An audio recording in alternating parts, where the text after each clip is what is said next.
Nasir electronics, mobile shoppe, furniture व E bike centre Salgare घेऊन आले गुढीपाडवा धमाका इलिको कंपनीची ई बाईक सर्वात स्वस्त, एकदम जबरदस्त, फक्त 39,500 पासून पुढे. कोणत्याही कंपनीची जुनी ई बाईक द्या, नवीन ई बाईक घ्या. एक्सचेंज ऑफर, बजाज फायनान्सच्या साहाय्याने 0% व्याजदर. कोणत्याही वस्तू खरेदीवर लकी ड्रॉ कुपन. आमच्या शाखा क्रमांक 1 पोस्ट ऑफिस समोर सलगरे, शाखा क्रमांक 2 हिरा हॉटेल चौक मिरज, शाखा क्रमांक 3 देशिंग कॉर्नर कवठे महांकाळ, शाखा क्रमांक 4 नायरा पेट्रोल पंप समोर हल्याळ रोड आथनी.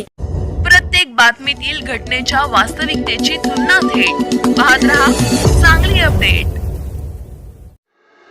मिरजेसह सांगली, चिंचणी, वांगी, कराड, कोल्हापूर येथून दुचाकी चोऱ्या करणाऱ्या चोरट्यास जेरबंद करण्यास मिरज शहर पोलिसांना यश आलं आहे.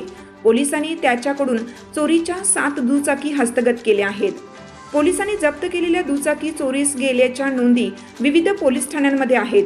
अजय बाळासो पटकारे वय 43 राहणार विचारी मळा, शाहू कॉलेज समोर, कोल्हापूर यास पोलिसांनी अटक केली आहे.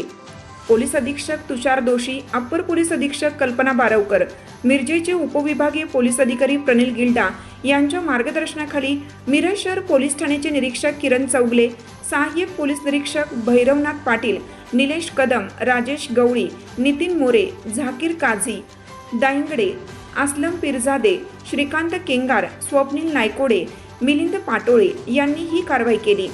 याबाबत अधिक माहिती अशी की मिरज शहर पोलीस ठाणे गुन्हे प्रकटीकरण शाखेकडून दुचाकी चोरणाऱ्याबाबत तपास सुरू होता. यावेळी चोरीस गेलेली एक दुचाकी विश्वास भुसे राहणार संजय नगर याच्याकडे असल्याचे पोलिसांना आढळून आले.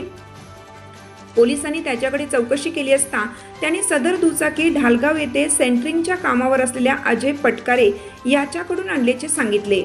पोलीस पथक ढालगाव येथे गेले असता सदर ठिकाणावरून अजय पटकारे हा पळून गेला. तो दिनांक 22 मे रोजी पोलिसांना मिळून आला. पोलिसांनी त्याच्याकडे चौकशी केली असता आणखीन 6 दुचाकी चोरी केल्याचे निष्पन्न झाले. सदरच्या दुचाकी या मिरज म्हैसाळ रोडवर ठेवल्याची माहिती पटकारे यांनी दिली. पोलिसांनी सदरच्या दुचाकी ताब्यात घेतलेत.